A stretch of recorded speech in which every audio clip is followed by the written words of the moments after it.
अस्सलामुअलैकुम, welcome to our Urdu channel Urdu दर्स अदब।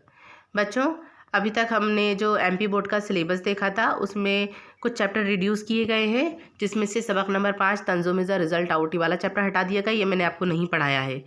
6 और 7 हम पढ़ चुके हैं। आज हम चैप्टर नंबर 8 पढ़ेंगे, इंशाइया दावत, रशीद अहमद सिद्दीकी का लिखा हुआ है ना। और ये जो 9 और 10 पर रेड पेन से गोला लगा हुआ है, ये चैप्टर भी हटा दिए गए हैं, इन्हें भी रिड्यूस कर दिया गया है। तो आज हिस्सा नसर का हम लास्ट चैप्टर पढ़ेंगे, इंशाइया दावतनामा। ठीक है, शुरू करें। रशीद अहमद सिद्दीकी का लिखा हुआ, ये इनकी सवाने हयात है। ये एक तंज़ुम निगार हैं उर्दू के, बहुत ही मशहूर। इनकी पैदाइश उत्तर प्रदेश के शहर जौनपुर में हुई थी। उन्होंने अपनी ज़िंदगी अलीगढ़ में गुजारी। वहाँ वो शोबा उर्दू के सदर रहे, यानी उर्दू डिपार्टमेंट के हेड रहे। अपने ज़माने के सबसे नामवर इंशा परदाज़ों में इनका शुमार किया था। बहुत ही अच्छे इंशाई निगार हैं, इंशा परदाज़ हैं, और इनके मज़ाह में तफक्कुर, शाइस्तगी और ख़ुद-तबई के अनासर नुमायाँ हैं। ये बहुत फ़िक्रमंद रहते हैं, बहुत खुश मिजाज भी रहते हैं। रशीद साहब के चंद मज़ामीन और खाके हैं, तंज़ियात और मुज़क्किरात, आशिफ्ता बयानी, मेरी गंज हाय गिरा माया, मज़ामीन रशीद और खंदा रशीद साहब की तहरीरों का एक ख़ास तहज़ीबी पस मंज़र होता है।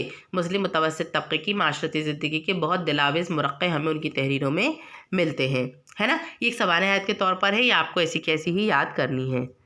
सबक नंबर 8 दावत। खुलासे के तौर पर मैं आपको समझा देती हूँ इसे, क्योंकि एक एक चैप्टर में पढ़ कर के बताना तो बड़ा मुश्किल हो जाता है। खुलासे के तौर पर आप समझ लीजिए दावत में क्या दिया गया है। पहली बात तो ये है कि मज़ाहिया मज़मून है, ये है ना, मजाक वाला है।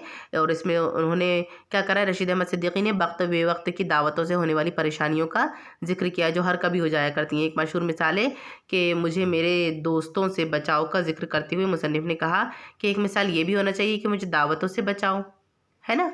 ये पहली लाइन में दिया हुआ है ना, उसके साथ ये मिसल भी आम होनी चाहिए, मुझे दावतों से बचाओ। दोस्तों से बचने के मायने ये है कि दावतों से भी निजात मिल जाए। एक मशहूर मिसाल है ये तो, ठीक है। तो क्यों ना आजकल दावतों का कोई वक्त मुकर्रर है और ना ही कोई मौका मुकर्रर है। अगर किसी दावत में ना जाओ तो लोग घमंडी कहते हैं, और जाओ तो पेट ख़राब हो जाता है। एक दावत का जिक्र करते हुए रशीद साहब कहते हैं, तो मई का महीना था।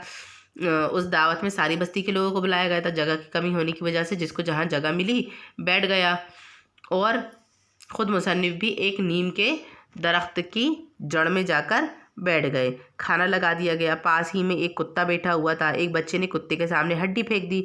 दूसरा कुत्ता भी वहाँ मौजूद था। दोनों कुत्ते हड्डी पर लप के मैदान में खाना खा रहे। सारे लोग भाग खड़े हुए, है ना।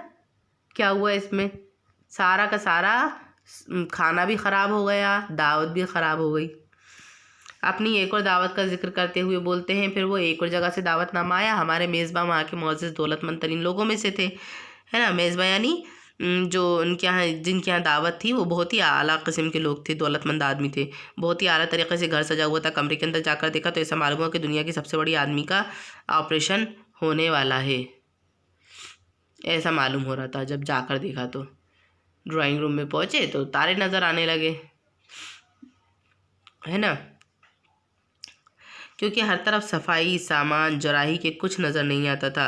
इस खाने के तरीक़े पर तंज़ करते हुए मुसन्निफ़ कहते हैं कि जिस तरह खाना लाया जा रहा था उसमें ये तय करना मुश्किल था कि खाने को किस तरह से लिया जाए। दूसरी परेशानी ये थी कि खाने को किस चीज़ से निकाला जाए, और तीसरी मुसीबत ये थी कि खाना लेने से पहले ये भी मालूम कर लिया जाए कि साहब खाने के कौन कौन से रिश्तेदार मौजूद हैं, क्योंकि उनके सामने खाने को हाथ लगाना कहीं हमारा गंवारपन साबित ना हो जाए, है ना।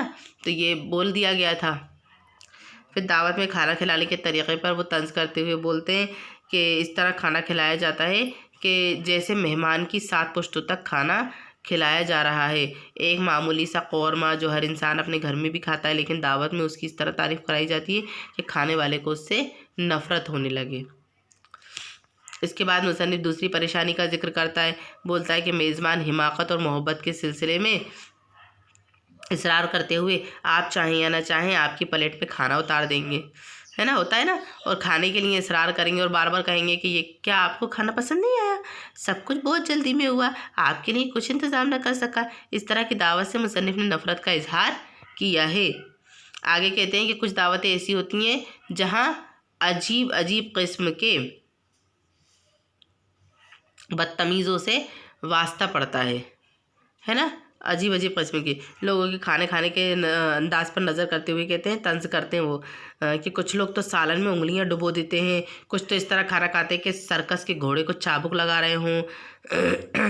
कुछ लोग इस बदतमीज़ी से सालन निकालते हैं कि बोटियाँ चम्मच के निकालने के बजाय उंगलियों से टटोलते हैं।